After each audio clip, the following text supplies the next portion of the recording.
Good morning students. आज के video में हम सिलिजिनेला में जनन पढ़ेंगे। सिलिजिनेला का बीजाणुभेद दो विधियों से जनन करता है। पहली विधि होती है कायिक जनन वेजिटेटिव रिप्रोडक्शन और दूसरी विधि होती है बीजाणुओं द्वारा जनन रिप्रोडक्शन बाय स्पॉर्स। सबसे पहले हम देखेंगे वेजिटेटिव रिप्रोडक्शन। सिलिजिनेला में दो विधियों से वेजिटेटिव रिप्रोडक्शन होता है। पहली विधि होती है विखंडन द्वारा बाय फ्रेगमेंटेशन। तो सिलिजिनेला की एक जाति सिलिजिनेला रुपेस्टिस में जो शयान शाखाएं होती है वो मातृपादप से अलग होकर नए पादप के रूप में वृद्धि करने लगती है।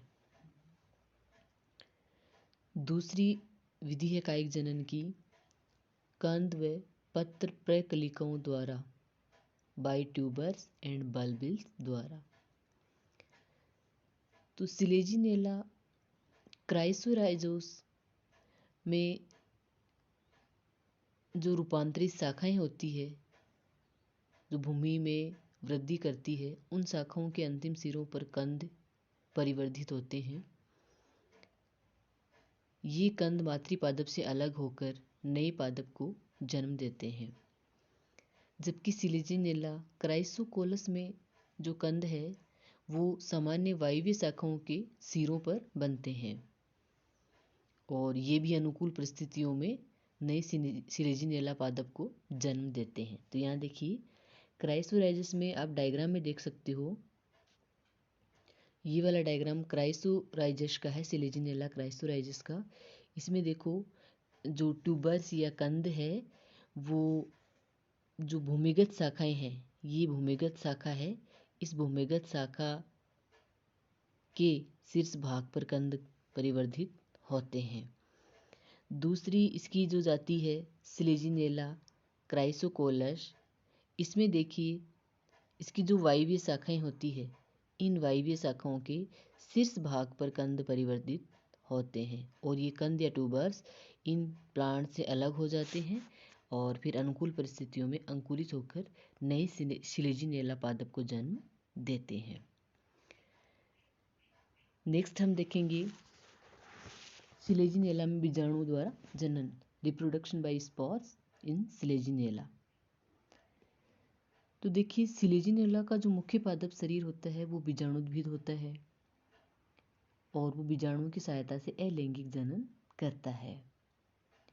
बीजाणुओं का निर्माण बीजाणुधानी में होता है और बीजाणु निर्माण के समय बीजाणुधानी में बीजाणु मात्री जो कोशिकाएं होती है उनमें अर्धसूत्री विभाजन होता है जिसके परिणाम स्वरूप बीजाणु बनते हैं।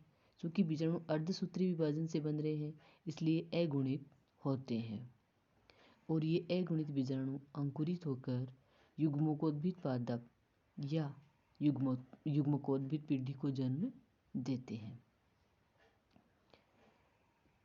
यहाँ एक ध्यान देने योग्य बात है कि सिलिजिनेला जो है वो एक विषम बीजाणुविक हेटेरोस्पोरस वंश होता है क्योंकि इसमें दो प्रकार के बीजाणु बनते हैं। पहले जब हमने साइलोटम पढ़ा था तो उसमें हमने देखा था कि साइलोटम एक सम बीजाणुविक वंश होता है, होमोस्पोरस जीनस होता है।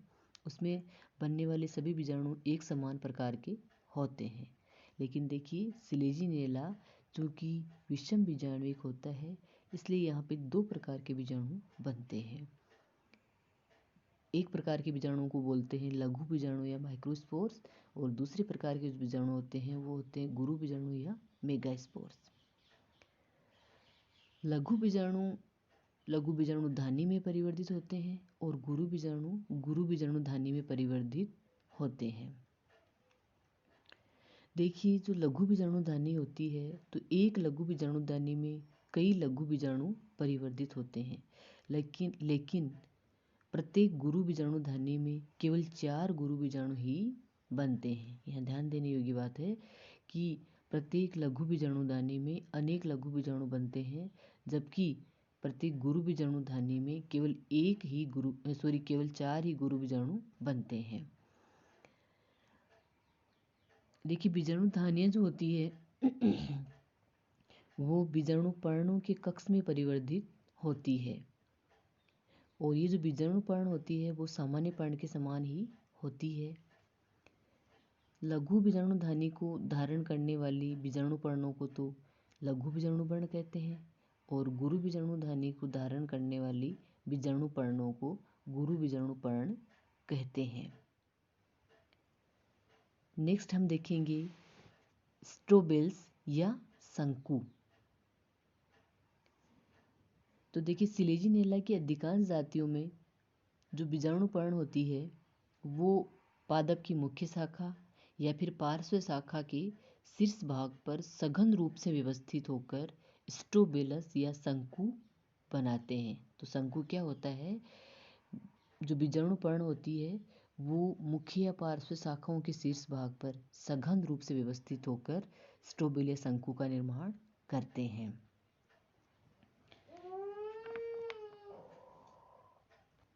जैसा कि डायग्राम में दिखाया गया है, इसमें देखिए ये स्ट्रोबिल्स होते हैं जो बीजाणु पर्णों के सघन रूप से व्यवस्थित होने से बनते हैं और प्रत्येक बीजाणु पर्ण के आधार भाग पर या तो गुरु बीजाणुधानी बनती है या फिर लघु बीजाणुधानी बनती है।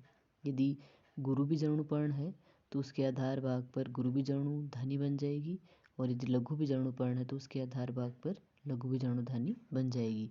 यहाँ डायग्राम में देखिए, ये एक लघु बीजाणुधानी या माइक्रोस्पोरोफिल है और इस माइक्रोस्पोरोफिल के आधार भाग पर एक माइक्रोस्पोरेंजियम या लघु बीजाणुधानी है। इस डायग्राम में देखिए, ये एक गुरु बीजाणु पर्ण या मेगास्पोरोफिल है और इस मेगास्पोरोफिल के आधार भाग पर ये गुरु बीजाणुधानी या मेगास्पोरेंजियम है। तो प्रत्येक बीजाणुधानी का निर्माण बीजाणु पर्ण के ऊपर होता है और बीजाणु पर्ण फिर सघन रूप से व्यवस्थित होकर स्ट्रोबिल्स या शंकु का निर्माण करती है। नेक्स्ट हम देखेंगे स्ट्रोबिल में लघु और गुरु बीजाणुधानियों का वितरण कि स्ट्रोबिल्स जो होते हैं या शंकु जो होते हैं उनमें लघु और गुरु बीजाणुधानी किस प्रकार से वितरित रहती है। सिलेजिनेला की अधिकतर जातियों में तो लघु और गुरु बीजाणु पर्ण एक ही स्ट्रोबिल्स में पाए जाते हैं, जैसे सिलेजिनेला क्रोशियाना, सिलेजिनेला हेल्वेटिका आदि में। परंतु कुछ जातियों जैसे सिलेजिनेला ग्रेसिलस में क्या होता है, लघु और गुरु बीजाणु पर्ण अलग अलग स्ट्रोबिल्स में पाए जाते हैं। तो जिन जातियों में लघु और गुरु बीजाणुधानी एक ही स्ट्रोबिलस में पाई जाती है उनमें इनकी स्थिति भिन्न भिन्न होती है। जैसे यदि बात करें, अधिकांश जातियों में तो जैसे सिलेजिनेला सिलेजिनोइडिस, सिलेजिनेला रूपेस्टिस आदि में तो क्या होता है, जो स्ट्रोबिल का आधार भाग होता है उस पर तो गुरु बीजाणुधानियाँ होती है और स्ट्रोबिल के ऊपरी भाग में लघु बीजाणुधानियाँ होती है। आप देखिए ये डायग्राम यहाँ पे, इसमें देखिए ये सिलेजिनेला रूपेस्टिस के स्ट्रोबिल का है। तो इसमें क्या होता है, इसका जो ऊपरी भाग होता है, इसमें देखो ऊपरी भाग में तो लघु बीजाणुधानियाँ है और इसका जो आधारी भाग है उस पर गुरु बीजाणुधानियाँ या मेगास्पोरेंजियम है। तो सिलेजिनेला रूपेस्टिस में क्या होता है, सिलेजिनेला रूपेस्टिस का जो स्ट्रोबिल होता है उसके आधारी भाग पर तो मेगास्पोरेंजियम या गुरु बीजाणुधानियाँ बनती है और जो उसका ऊपरी भाग या शीर्ष भाग होता है उस पर लघु बीजाणुधानियाँ या माइक्रोस्पोरेंजिया बनती है। दूसरी इसकी जाति है सिलेजिनेला क्रोशियाना। तो सिलेजिनेला क्रोशियाना में देखिए स्ट्रोबिलस का जो आधार भाग होता है उस पर केवल एक गुरु बीजाणुधानी ही होती है, से संपूर्ण स्ट्रोबिलस पर केवल लघु बीजाणुधानियाँ ही होती है। यहाँ डायग्राम देखिए, इस डायग्राम में ये सिलेजिनेला क्रोशियाना का स्ट्रोबिलस है। इसमें देखिए सिलेजिनेला क्रोशियाना के स्ट्रोबिलस में मैंने अभी आपको बताया कि आधारीय भाग पर केवल एक स्पोरेंजियम होती है, बाकी पूरे स्ट्रोबिलस पर सारी माइक्रोस्पोरेंजियम या लघु बीजाणुधानियाँ ही होती है। तो ये सारी लघु बीजाणुधानियाँ ही है, केवल एक गुरु बीजाणुधानी या माइक्रोस्पोरेंजियम है। तीसरी स्थिति में देखिए सिलेजिनेला की एक जाति है सिलेजिनेला इनइक्वेलिफोलिया। इसमें देखिए क्या होता है, इसमें स्ट्रोबिलस के एक तरफ केवल लघु बीजाणुधानियाँ और दूसरी तरफ केवल गुरु बीजाणुधानियाँ होती है। यहाँ डायग्राम में देखो साफ साफ दिख रहा है आपको, ये स्लेजिनेला इन इक्विलिफोलिया का स्ट्रोबिलस है यहाँ पे। इसमें देखिए पूरे स्ट्रोबिलस में एक तरफ इस साइड में केवल मेगास्पोरेंजियम या गुरु बीजाणुधानियाँ हैं और इस साइड में केवल माइक्रोस्पोरेंजियम या लघु बीजाणुधानियाँ है। तो इसमें क्या होता है कि इस पूरे स्ट्रोबिलस में एक साइड में केवल गुरु बीजाणुधानियाँ बनती है और दूसरी साइड में केवल लघु बीजाणुधानियाँ बनती है। इस प्रकार स्लेजिनेला की अलग अलग जातियों में जो स्ट्रोबिलस होता है उस पर बीजाणुधानियों का वितरण अलग अलग टाइप से होता है। Thank you.